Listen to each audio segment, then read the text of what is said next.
écoute et bienvenue dans cette nouvelle vidéo. Suite à certains commentaires sur Instagram et ailleurs, YouTube, Facebook, j'avais envie de faire cette vidéo parce que je pense qu'on passe toutes par cette phase après l'achat d'un volumateur, ce qui est la phase d'avoir peur de le porter, d'avoir peur que ça se voit, d'avoir peur tout simplement, d'être angoissé, stressé, alors qu'en fait c'est le joujou ultime, on l'attend depuis des mois parfois, on se fait une joie d'aller en institut pour le chercher et de pouvoir le porter et de se redécouvrir, de ne plus avoir ce crâne apparent, d'avoir ses cheveux filasses. Et pourtant, on est tiraillé par cette angoisse que le monde autour de nous détecte la supercherie. Alors aujourd'hui, j'avais envie de parler de ça dans cette vidéo avec vous et de voir un petit peu ce qui pourrait nous déstresser pour porter ce petit bijou. Bon, alors clairement, je fais un petit hors-sujet, le blush de chez Milano, allez-y avec parcimonie parce que sinon vous allez vous retrouver comme un clown. Alors il est terriblement beau, je vais essayer de vous le montrer, regardez, le voilà.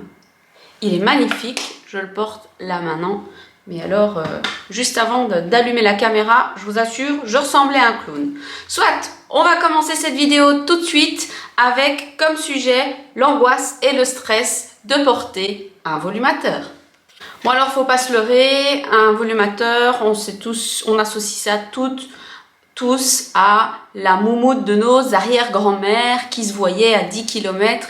Et d'ailleurs, moi qui suis infirmière, je peux vous assurer que ça existe encore. J'ai parfois des personnes un peu plus âgées qui ont, à mon avis, des perruques synthétiques ou des postiches, comme on appelle ça. Ça me fait d'ailleurs penser qu'à Liège, il y a un magasin, je ne sais pas comment il s'appelle, mais il y a des espèces de tags sur la façade avec des visages un petit peu du temps de Louis XIV à mon avis. Et alors comme slogan, ils ont perruque postiche. Rien que ça donne pas envie d'y aller, je trouve. Je sais pas ce que vous en pensez, laissez-moi un commentaire pour savoir ce que ça vous inspire. Un institut capillaire où il est marqué en énorme, en grand, postiche. Moi personnellement, ça me donne pas envie d'y aller. Ça y est, vous avez votre premier volumateur, ça a été un investissement, faut pas se leurrer, vous êtes hyper heureuse, vous l'essayez, vous va comme un gant à l'institut ou autre, on vous a fait une belle petite coupe, vous sortez de là, vous êtes toute fraîche, vous vous retrouvez et pourtant très très vite c'est la descente aux enfers, vous regardez partout autour de vous et c'est la même descente aux enfers que quand vous avez de l'alopécie, vous avez l'impression que tout le monde vous regarde et vous vous dites tout le monde voit la supercherie et pourtant vous, quand vous vous regardez dans la glace, vous avez l'impression que vous êtes la plus belle de toutes les déesses. J'ai pas raison? Et il y a surtout cette angoisse d'arriver au travail. Parce que ce sont des gens, travail, famille. Famille, on y reviendra après. Ce sont des gens qui vous voient 5 jours sur 7, 8 heures par jour, et qui ont pu analyser les moindres détails de votre chevelure, et tout d'un coup, vous arrivez telle une déesse avec des cheveux de sirène. Alors pour ça, je vais vous donner quelques petites astuces dont moi j'ai usé et vous expliquer un petit peu mon expérience au niveau du travail, comment ça s'est passé la première fois que je suis arrivée avec mon volumateur. Clairement, on a pu diviser les catégories de gens en deux groupes. Vous avez ceux qui n'ont rien vu du tout, clairement, c'est passé comme une lettre à la poste, et vous avez ceux qui m'ont regardé un petit peu de manière suspecte en se disant « il y a quelque chose qui a changé, mais je ne sais pas quoi ». Et donc, vous avez aussi, dans cette catégorie de gens, les gens qui vous ont regardé un petit peu bizarrement, mais qui se sont arrêtés là, et une catégorie de gens qui vous ont posé la question, enfin, qui m'ont posé la question, qui m'ont dit « tu as changé quelque chose ». Alors, ma réponse, selon mon humeur, selon la personne que j'avais en face de moi, parce que clairement, il y a des gens avec qui j'avais plus d'affinité, enfin, j'ai toujours plus d'affinité qu'avec d'autres, je me suis dit, lui, je lui dis, ou elle, et elle, j'ai pas envie de lui dire. Donc, les gens qui me posaient des questions, j'avais deux choix de réponse. Soit je disais que j'avais été chez le coiffeur et que j'avais mis des extensions, et alors là, c'était l'extase, je me disais, waouh, c'est super bien fait, c'est beau, ça te va bien. Ou alors je disais tout simplement que j'avais changé de couleur de cheveux. Mais il y a quand même quelques personnes, il faut dire qu'avec moi c'est pas difficile, qui m'ont dit oui, il y a plus de volume. Donc voilà, clairement, deux types de réponses et qui coupent complètement la conversation, c'est j'ai mis des extensions. Je trouve que c'est la réponse la plus adéquate quand il y a des gens qui vous posent la question oh, t'as changé quelque chose ou maintenant vous avez tout un tas de réponses qui pourraient vous correspondre. J'ai été chez le coiffeur, j'ai fait une couleur, j'ai mis des extensions, voilà, simplement. Alors, le meilleur moment aussi que j'ai déjà entendu, ça je ne l'ai pas fait, pour porter son nouveau volumateur, c'est d'attendre après une période de vacances. Par exemple, je pense aux vacances d'été, souvent on prend 15 jours, 3 semaines, et là, c'est le meilleur moment pour arriver. Alors là, vous avez la réponse toute faite, mes cheveux ont poussé, j'ai été chez le coiffeur, j'ai mis des extensions, vous pouvez même combiner le tout, et ça passe comme une lettre à la poste. Après, je dois bien vous avouer que pour moi, les choses ont été différentes parce que dans mon service, au niveau du travail, ça faisait quand même pas mal de temps que j'étais inquiète par rapport à ma perte de cheveux et que j'en ai parlé à une collègue, une deuxième, une troisième et finalement tout le monde était au courant de mon problème parce que j'avais vraiment besoin d'être rassurée au niveau des collègues. J'ai aussi expliqué que j'allais chez le dermatologue, chez le gynécologue, chez l'endocrinologue. J'ai des collègues qui s'intéressaient, entre guillemets, s'intéressaient à l'évolution des choses, des traitements et tout ça. Donc, toujours est-il que sur mon lieu de travail, vous n'êtes pas sans savoir que je suis celle qui me connaissent, je suis infirmière. Dans mon service de chirurgie, les collègues étaient au courant de ma perte de cheveux et de mes démarches par rapport à ce problème. Et donc étaient au courant que j'avais passé la porte d'un institut pour commander mon premier volumateur capillaire. Et ça a été quelque chose qui m'a beaucoup aidé. Et donc c'est ce que, à la limite, j'aurais envie de vous recommander. Mais vous n'êtes pas moi, je ne suis pas vous. Mais moi, c'est quelque chose qui m'a beaucoup aidé pour arriver au travail du jour au lendemain avec mon volumateur. Donc, c'est-à-dire que dans mon propre service à moi, je leur ai même dit un jour, écoutez les filles, un jour je vais arriver avec une toute autre chevelure, je ne veux aucun commentaire. Et donc, je me souviendrai toujours, le premier jour que j'ai mis les pieds en arrivant sur mon lieu de travail avec mon volumateur sur la tête, les collègues se sont exclamés de bonheur en disant « Waouh, c'est trop beau, ça te va trop bien, c'est trop bien fait ». Donc vous voyez, ça m'a un petit peu boosté au niveau de ma crainte, de mon stress, de mes angoisses d'arriver avec ce premier volumateur. Et en plus maintenant, j'arrive à venir un jour avec, venir un jour sans. Les gens savent très bien, c'est un peu comme un accessoire. J'ai changé de boucle d'oreille. Aujourd'hui je l'ai, demain je l'ai pas. Ça c'est quelque chose qui m'a aidé. Mais je conçois très bien que vous n'êtes pas moi, je ne suis pas vous et que vous n'avez peut-être pas la capacité, c'est un petit peu dire vous n'avez pas la capacité, c'est quelque chose de trop difficile à surmonter pour vous. Ça, je peux l'entendre complètement.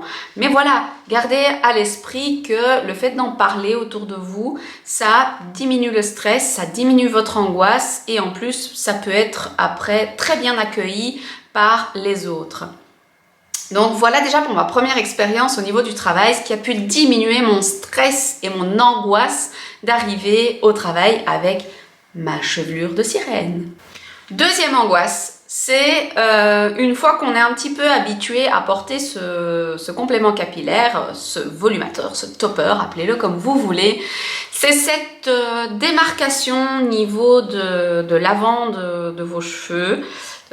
C'est quelque chose de stressant, d'angoissant, quand on n'a pas envie que les autres le sachent, et que ce soit les gens dans la rue, que ce soit les gens de la famille, que ce soit au travail, quand on n'est pas dans le cas de figure que j'ai expliqué en premier, quand les gens ne savent pas, ne connaissent pas notre supercherie, il faut bien avouer qu'une de nos angoisses numéro 1, 2, 3, appelez-la, enfin numérotez-la comme vous voulez, c'est que les gens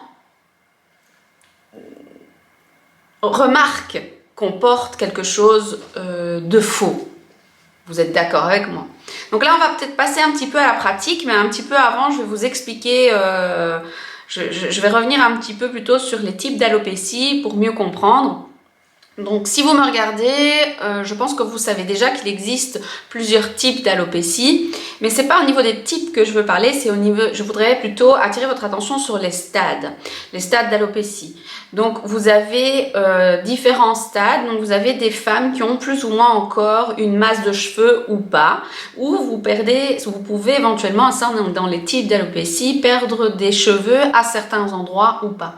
On va forcément ici se concentrer sur une perte de cheveux diffuse au niveau du haut du crâne, donc ce qui est mon cas. Et moi, je n'ai quasi plus de densité au niveau de mes cheveux. D'ailleurs, on va faire des petites démonstrations. Je vais enlever un petit peu ici ma petite queue de cheval. Donc vous n'êtes pas sans savoir en fait si je porte une queue de cheval, c'est parce que ça masque un petit peu ce manque de densité et cet effet filasse. Donc là mes cheveux, en plus volontairement j'ai voulu tourner cette vidéo après 2 jours de shampoing. Mes cheveux ne sont pas propres, disons qu'ils ne sont pas récemment lavés et donc ça accentue, hein, vous savez très bien. Donc voilà ce que ça donne. Je vais me coiffer quand même.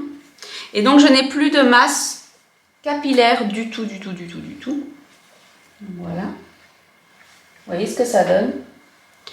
Et forcément, ici sur le dessus, c'est un petit peu pareil. Et alors, on va passer un peu à la pratique pour vous expliquer, pour vous montrer un petit peu. Donc, ce qui arrive, c'est que quand vous portez votre complément capillaire, l'angoisse ultime, c'est ici, devant et au niveau de l'arrêt. On a l'impression que tout le monde ne voit que ça. Et là, je vais essayer de vous montrer un petit peu qu'est-ce qui pourrait vous déstresser et quelles sont les petites astuces que vous pouvez avoir pour justement éviter que ça se voit le plus possible. Mais avant tout, je voudrais vous dire un truc. Là où je veux en venir, c'est que nous sommes les seuls à arriver éventuellement, pas toujours, à détecter un volumateur capillaire ou une supercherie quelconque au niveau des cheveux. Pourquoi? Parce que nous sommes obsédés par les cheveux des autres et nos cheveux à nous. Donc notre réflexe à nous, c'est de regarder directement ici, parce qu'on sait que c'est ici qu'on va éventuellement détecter la supercherie. Les gens qui ne s'intéressent pas à votre problème parce qu'ils ne le connaissent même pas, ne vous regardent pas comme ceci, en se disant « Tiens, elle a un truc bizarre ». Vous voyez ce que je veux dire? Ils regardent l'ensemble de votre visage, qui est harmonieux, et ça s'arrête là. Donc déstressez-vous, les gens ne savent pas, les gens, du coup, voient qu'il y a quelque chose qui a changé, mais qu'est-ce qu'ils voient en vous? Que vous êtes encore plus embelli. En tout cas, c'est ma façon de voir les choses. Donc ça, c'était quelque chose qui me tenait à cœur de vous dire, c'est déstressez-vous. Les gens, ils connaissent juste l'existence de la perruque. Et comme ils ne sont pas concernés par l'alopécie, la calvitie ou toute autre perte de cheveux, les compléments capillaires, ils ne savent pas que ça existe. Vous voyez ce que je veux dire? Alors là, on va passer au côté pratique parce que je voulais vous donner quelques petites astuces qui pourraient éventuellement vous déstresser et cacher un petit peu cette démarcation. Alors moi, clairement, le problème que j'ai, c'est que comme j'ai quasi plus de masse capillaire, il y a une forte démarcation entre le volumateur qui est plus épais, parce qu'il a du volume, c'est un peu le but du volumateur, c'est de vous donner du volume, et mes propres cheveux. Alors, un truc qui marche à tous les coups, et en plus vous ne vous prenez plus la tête, c'est la frange. La frange, c'est la vie. Et je vais vous le prouver tout de suite, en prenant un de mes volumateurs qui a une frange. Vous prenez votre volumateur, je ne vous apprends rien, hein. Si vous êtes porteuse de volumateur, je ne vous apprends pas comment le mettre. Mais vous allez voir qu'en 3 secondes et demie, on ne se prend pas la tête.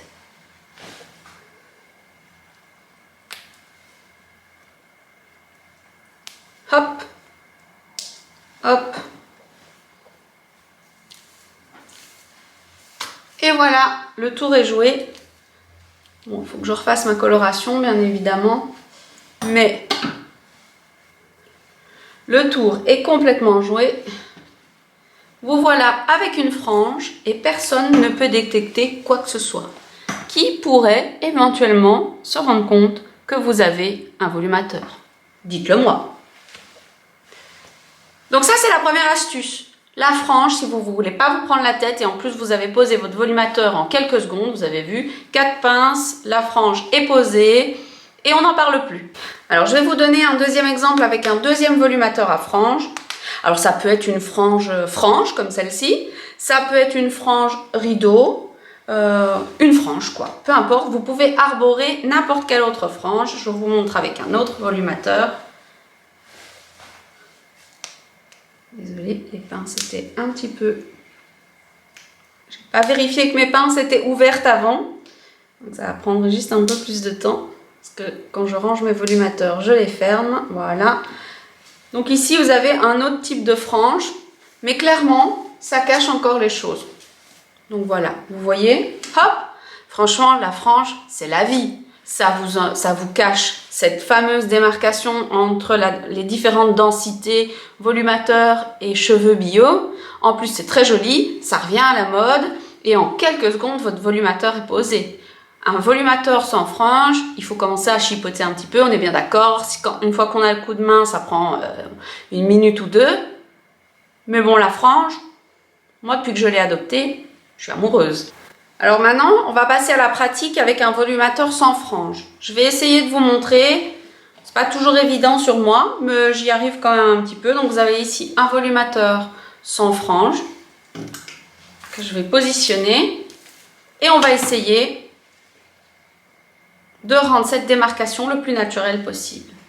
Hop, on essaye d'aligner les franges, les raies. Donc ici en plus je facilite pas les choses parce que je n'ai pas de pince juste devant. Donc si je m'approche, on voit, voyez la différence. Alors le petit secret, j'ai justement pas pris le peigne qu'il faut. Le petit secret, c'est ce genre de peigne. Donc on en trouve parfois, vous avez une petite pince, une tige en aluminium. Vous faites ressortir vos propres cheveux. Et là où ça devient un peu compliqué, c'est comme moi. Regardez, j'ai les cheveux pas de la même couleur. Je n'ai pas fait ma coloration, donc j'ai mes cheveux gris et blancs qui ressortent. Mais bon, voilà. Vous peignez, vous faites ressortir vos cheveux. Alors l'idéal, c'est de les mettre un petit peu, comment vous dire, les ébouriffer. Ça peut être une solution, et de les mettre un petit peu en l'air comme ceci. Et en fait, vous pouvez mettre un petit peu de spray pour que ça tienne comme ceci sans problème. Et ça, c'est le secret pour les faire. Pour que ce soit le plus naturel possible, il faut vraiment, même ici, il faut que vos cheveux naturels sortent aussi. Vous coiffez, et normalement, je ne sais pas ce que vous en pensez, mais c'est relativement naturel. Alors, ce que vous pouvez utiliser aussi, c'est ce genre de poudre. Parce que parfois, ici, j'ai quand même réussi à ce que la démarcation ne soit pas trop flagrante. Mais parfois, comme vous devez positionner votre volumateur à un certain nombre de centimètres pour pouvoir quand même faire ressortir vos cheveux, donc ne le placez pas trop en arrière. Ça dépend quelle densité de cheveux bio vous avez, mais si vous le placez trop en arrière, et c'est l'erreur que je faisais au début avec mon premier volumateur, clairement, il était trop épais par rapport à mes cheveux bio. Ça se voyait à 1000 km. Maintenant, si vous trouvez que malgré le placement assez en avant, d'ailleurs, il ne faut pas trop le placer en avant non plus, parce que sinon là, c'est effet faux garanti. Ne le placez donc pas trop en arrière ni trop en avant, il faut trouver le juste milieu. Et si malgré ça, vous trouvez que c'est encore un peu trop fake, j'ai envie de dire, vous pouvez utiliser ce genre de poudre, la poudre topique. Donc ici, c'est du châtain, et je vais essayer d'en mettre. Alors, ce que j'ai vu aussi qu'on faisait, donc en plus, ça vous offre un petit peu de densité, ça colore légèrement. Hop, voilà. En plus, ça fait un peu plus naturel. Je sais pas ce que vous en pensez. Voilà. Donc, cette poudre vous offre un petit peu de volume, colore un petit peu le cheveu, et donc, du coup, ça masque un petit peu plus. Alors, chose que j'ai pas pris ici, mais que je vois régulièrement sur Instagram, c'est vous pouvez prendre une palette de maquillage avec un ton qui se rapproche de vos cheveux, un petit pinceau dédié rien qu'à ça, et hop, vous essayez de colorer un petit peu. Alors, je ne sais pas ce que ça donne au long terme, mais clairement, il ne faut pas que la pluie vous tombe dessus. Je pense qu'avec ça aussi, mais bon, en règle générale, avec un volumateur, on essaye quand même de ne pas se retrouver sous la pluie, mais bon. À un moment donné, à l'impossible, nul n'est tenu, il y a une drache qui vous tombe dessus, vous n'avez pas de parapluie, vous êtes en pleine rue, en plein shopping. On fait ce qu'on peut, les amis. Hein. Donc je suis pas... No stress, hein, je suis pas en train de vous dire que tout d'un coup, tout le monde va le voir. Mais bon, voilà, tout est relatif. Une petite capuche, baladez-vous avec un petit parapluie rétractable dans votre sac à main, l'affaire est faite. Donc voilà, ça c'est les quelques astuces que j'avais à vous donner pour vous éviter tout stress par rapport au port de ce volumateur qui parfois peut être très angoissant. Alors l'accessoire ultime que j'adore, et ça va être l'été, j'oubliais qu'on vit en Belgique, soit. L'accessoire ultime et que j'adore par excellence et qui en plus va vous éviter du stress, de l'angoisse, tout ce que vous voulez. Et puis de toute façon, on peut le porter en hiver aussi parce que je suis en train de vous parler de l'été. C'est les bandeaux. Alors les bandeaux, on peut en trouver mais de toutes les sortes, de toutes les couleurs, de tous les motifs. Et c'est le genre de truc qui est posé en 2 secondes et qui peut vous masquer l'avant là de votre démarcation en 3 secondes et demie, que vous êtes en retard, vous n'avez pas envie de vous prendre la tête, vous positionnez votre volumateur, clic clic, vous regardez, vous dites ah non c'est trop faux, hop, vous dégainez votre bandeau et c'est parti, hop, on le met et vous êtes stylé. Donc soit vous laissez ressortir un peu de cheveux ou pas du tout. Bon voilà, là je viens de vous le positionner en 2 secondes et demie. N'est-ce pas joli? Bon, je suis pas très accordée avec mes vêtements, mais vous en prenez un noir, un blanc, de toutes les couleurs, de tous les motifs. Allez-y, faites-vous plaisir et en plus c'est stylé. Si ça peut pas vous réduire le stress et l'angoisse que ça se voit, je ne sais pas ce qu'il vous faut. Bon les filles, je pense que cette vidéo touche à sa fin. Ça m'a fait super plaisir encore une fois de vous partager mes petites astuces. Selon moi, ben voilà, je pense que j'ai fait le tour des petites astuces qui, moi, m'aident au quotidien à porter mon volumateur et à éviter que ça se voit autour de moi, pardon. Mais vous, par contre, si vous avez aussi des astuces que je n'ai pas citées, bah, ça me ferait super plaisir de les connaître. Donc, mettez-moi un petit commentaire avec votre astuce. Peut-être qu'éventuellement, je referai une vidéo en partageant votre propre astuce. Si vous n'êtes pas abonné à ma chaîne YouTube, je vous invite à vous y abonner pour d'autres vidéos. Retrouvez-moi sur Instagram, c'est le même nom, c'est New Mermaid Hairs. Je suis très présente et très active sur ce réseau social que j'adore. Je suis aussi sur TikTok, enfin je suis partout, je suis une réseau sociocieuse. Bref, je vous fais des gros bisous et ben, à la prochaine pour une nouvelle vidéo. Bye bye.